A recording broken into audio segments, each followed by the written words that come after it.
as suas bênçãos. É uma alegria para nós poder rever amigos queridos, conforme o Wellington acabou de mencionar. Não faz muito tempo, mas amigos queridos desde a mocidade, que nos acolheram e nos apontaram um rumo, dando-nos o exemplo de trabalho, de perseverança e de amor à nossa doutrina espírita, o Consolador prometido. Enriquece-nos o coração e a alma poder mergulhar nessa atmosfera, nesse psiquismo construído por todos vocês, pelas suas horas de trabalho, pelas suas dedicações e abnegações, seguindo também as pegadas de tantos outros que hoje, no invisível, são nossos tutelares amados e devotados, a quem necessitamos honrar com a nossa perseverança e a nossa boa vontade. Quando Wellington nos passou o tema para a nossa reflexão de hoje, eu confesso que me senti muito pequeno. Muito pequeno. No entanto, seguindo a orientação dos nossos mestres na codificação, devemos seguir os seus passos no estudo e no aprendizado. E aqui nos apresentamos como tal, como estudante desta verdade que é o Espiritismo. O Espiritismo nos ensina que, além de Deus, temos dois princípios no universo: o princípio espiritual e o princípio material. Deus, a inteligência suprema, a causa primária de todas as coisas, o Pai, Deus, amor, que tem como atributos a perfeição, ser imutável, onisciente, onipresente, soberanamente justo, bom e misericordioso. Deus, que o Espiritismo nos ensina a amar e a compreender na altura do nosso desenvolvimento intelectual do momento. No monte que nós subimos, desvendado não só pelos conhecimentos científicos, mas e principalmente pelas revelações do mundo invisível. O princípio material, a ciência nos apresenta uma teoria. Esse princípio material, ele é posicionado, segundo a ciência, no momento, a tese científica é de que o universo foi criado há 13 bilhões de anos atrás, com o Big Bang. A doutrina espírita nos fala a respeito da criação e nós podemos entender, junto com a ciência, esse processo do período de desenvolvimento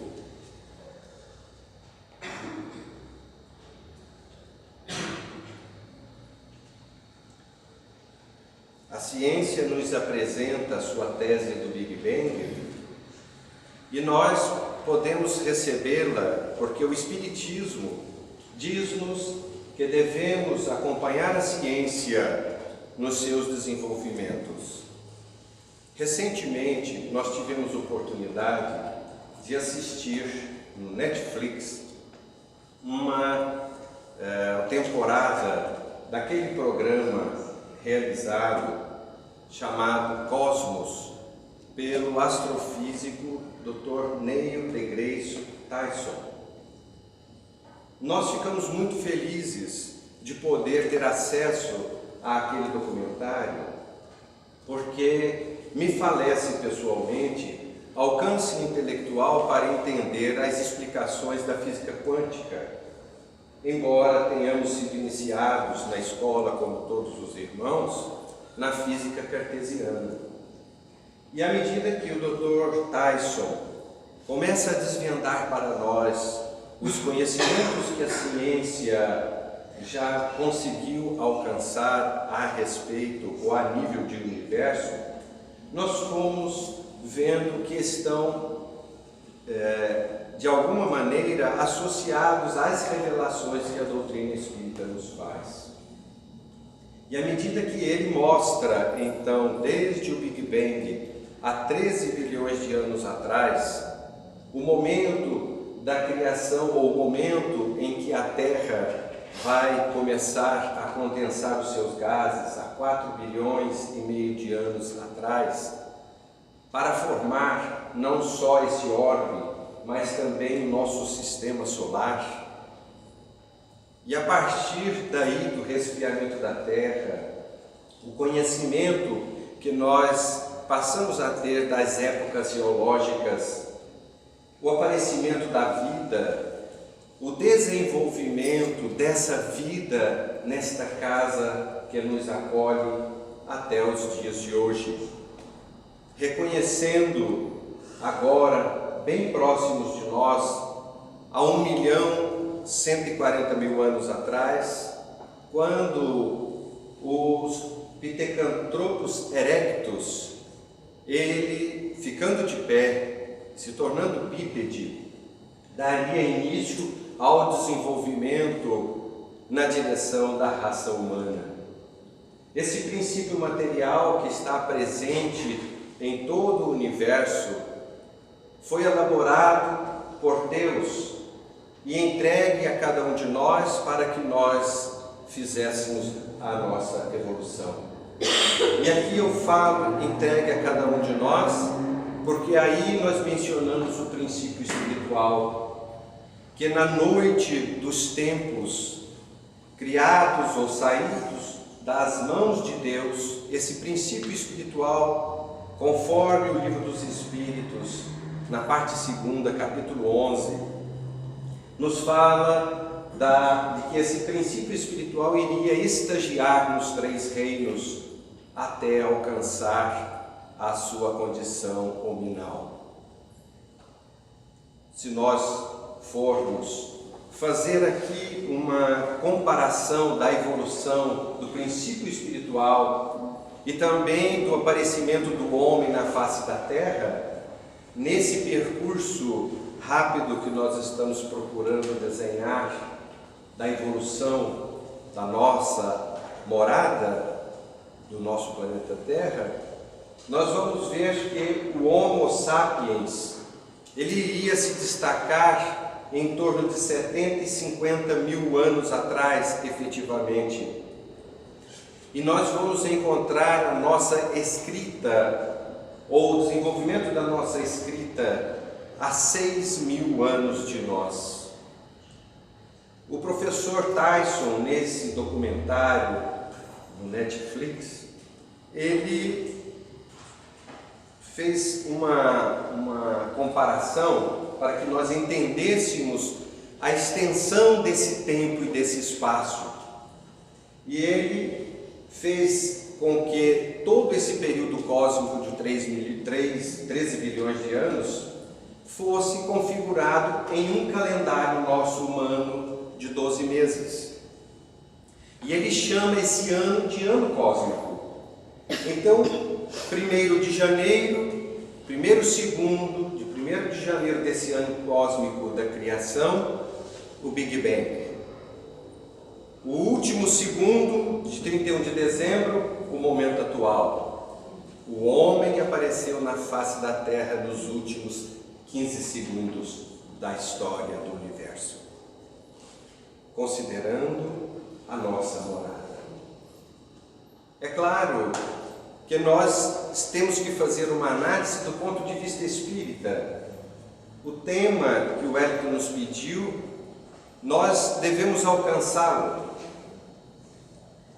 No Livro dos Espíritos, nós vamos encontrar uma pergunta que é a 780, em que Allan Kardec pergunta aos benfeitores se o progresso moral acompanha o progresso intelectual. E os Espíritos respondem a Allan Kardec que o progresso moral não acompanha o intelectual. Na linha A, ele diz, os Espíritos dizem a Allan Kardec que o progresso intelectual, geralmente, que está adiante, sempre na frente do progresso moral, ele engendra o progresso moral.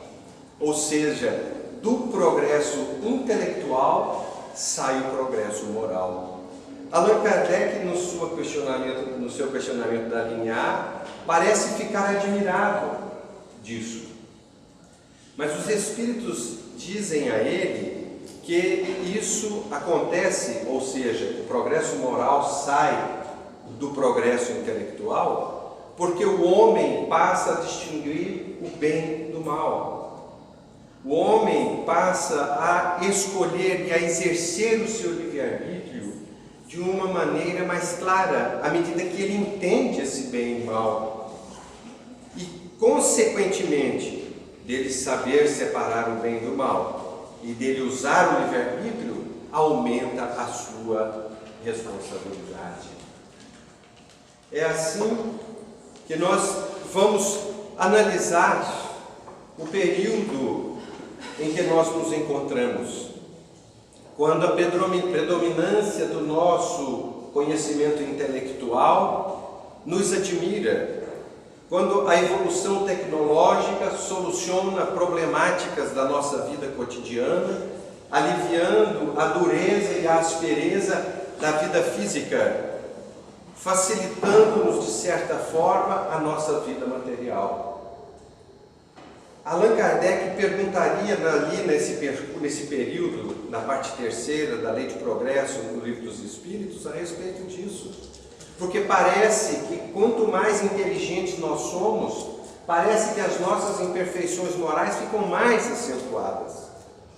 Mas é exatamente porque nós passamos a diferenciar as coisas, a entender os comportamentos, não só porque alguém possa nos ter ministrado algum conhecimento moral, do ponto de vista religioso ou simplesmente cultural, mas e principalmente porque nós temos uma intuição, uma aspiração pessoal de que as coisas se direcionem e se dirijam a um lugar melhor. Nós sabemos que nós estamos fadados a ser felizes. Essa aspiração é inata. Nós sabemos que o fim ou a finalidade, não o término, mas a finalidade é de fato nós sermos uma sociedade equilibrada. É nós chegarmos em um ponto em que nós tenhamos o prazer de conviver e de viver em sociedade. E esse progresso é um progresso moral que irá nos oferecer. Sendo assim, nós podemos, conforme o Espiritismo nos ensina, nós podemos olhar para trás e ver a programação divina para os seus filhos que somos nós. Quando Jesus esteve na terra para trazer o seu Evangelho, a sua Boa Nova, ele trouxe para nós um código de ética e de comportamento. Jesus realmente foi um divisor de águas na nossa história até os dias de hoje e doravante, porque o seu Evangelho está rico de diretrizes e as suas palavras, os seus ensinamentos vieram para ficar. Nós podemos nos lembrar de algo que Jesus disse. Ele disse assim: quando eu vim, eu já era. Emmanuel, no livro A Caminho da Luz, ele nos informa que Jesus é de um grupo de espíritos que podem ser chamados de crísticos.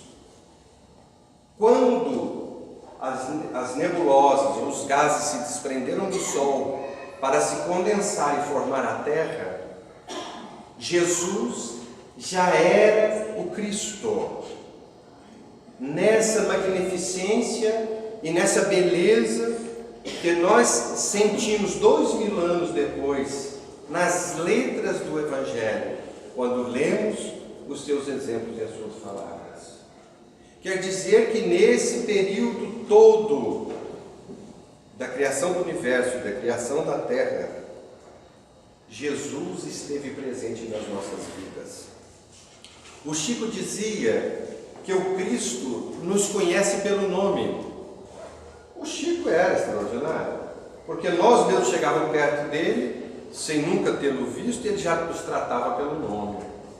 Imaginemos o Cristo, então, em todo esse período, 4 bilhões de anos. Naturalmente, não há como nós fazermos um cálculo da minha criação, da criação dos irmãos, desculpem, falar ou tentar comparar, porque eu tenho certeza que eu sou um dos espíritos que foram criados mais recentemente pelas dificuldades que eu enfrento. Mas, naturalmente, não é possível que nós identifiquemos a hora da nossa criação. A questão de número 133 do Livro dos Espíritos nos diz que nós saímos das mãos de Deus simples e ignorantes, nem com uma tendência para o bem, nem com uma tendência para o mal, mas que nós somos colocados no processo de evolução e nas experiências que nós vamos viver, justamente para construir o edifício do nosso progresso pessoal. Nós poderíamos, inclusive, dizer aqui agora que seria o processo de iluminação espiritual. Para parafrasear Buda, mas a verdade é que Emmanuel, no capítulo 5 do Pensamento e Vida, ele diz-nos que nós, quando saímos das mãos do Criador, já éramos uma partícula de luz. Quando os Espíritos respondem a Kardec que um dia nós fomos um átomo e daqui a um tempo vamos ser um arcanjo, é isso que Emmanuel nos fala. Mas Emmanuel estava fazendo uma análise, inclusive quântica, do Espírito, da frase do Cristo, quando ele fala no imperativo, brilhe a sua luz. E literalmente é isso. Nós, nesse percurso até os dias de hoje, no ápice do monte onde nos encontramos, de evolução moral e de evolução intelectual, somos essa partícula de luz. Joana de Ângeles diria, em dado momento, que somos filhos de Deus. Deus é a verdade total. Deus é a perfeição, é a luz total. Se nós somos filhos de Deus, nós somos luz, lucigênitos, gerados pela luz. Quando Jesus diz-nos para nós brilharmos a nossa luz, é porque já o somos. No entanto, no percurso da evolução desse período todo, principalmente na raça humana, desde o homem primitivo, nos períodos primitivos da evolução até os dias de hoje, nós realmente fomos construindo a nossa personalidade. Quem somos hoje?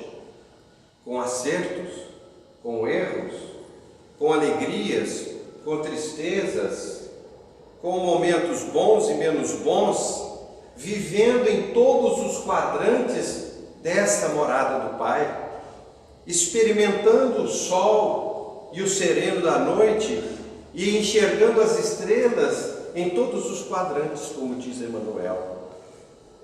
Mas é necessário nós entendermos algo. O espírito Lázaro, no Evangelho segundo o Espiritismo, na Lei de Amor, no capítulo 11, ele diz: em seus começos, o homem tem instintos. Quando avançado e corrompido, tem sensações. Quando instruído e depurado, tem sentimentos. E o ponto delicado do sentimento é o amor. Quando nós aprendemos na doutrina espírita que os espíritos ensinaram a Allan Kardec para que nós recebêssemos essa proposta, ele divide a escala dos mundos pela qualidade ou estado moral dos seus habitantes. E é claro que cada uma dessas casas do Pai, ela vai estar num estágio físico que é inerente ao estágio moral dos seus habitantes. Isso está no capítulo 18 da Gênese. O espírito Arábio e Galileu falam a esse respeito. Nós vamos entender com Kardec que ele propõe mundos primitivos, onde o homem ou onde o espírito tem as suas primeiras encarnações humanas. Depois o mundo de expiações e provas, onde o espírito se depura e predomina, embora predomina o mal. Mundos regenerados, que é um estágio intermediário para os mundos felizes, onde predomina o bem, e depois os mundos celestes ou divinos. Quando nós ouvimos Lázaro e olhamos essa classificação dos mundos como Allan Kardec nos propõe, os espíritos nos propõem através de Allan Kardec, nós vamos ver que realmente aquele homem primitivo, ele agia muito mais por instinto do que por raciocínio. Até mesmo o homem mais primitivo, porque o seu cérebro, inclusive, não era desenvolvido como o nosso atualmente. Nós vamos ver que o instinto é algo automático, que não passa pela razão. É um mecanismo que Deus oferece a nós, suas criaturas, principalmente para a nossa sobrevivência.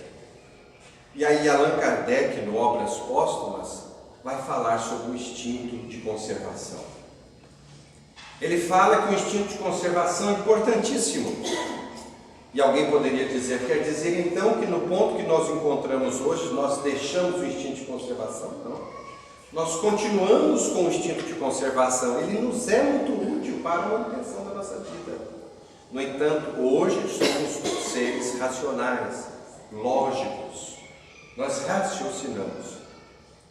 E Allan Kardec, na sua tese, ele diz que quando o instinto de conservação é exagerado, exacerbado, nós desaguamos no orgulho.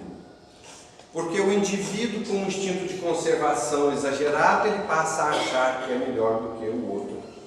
Ele passa a achar que é mais importante do que o outro.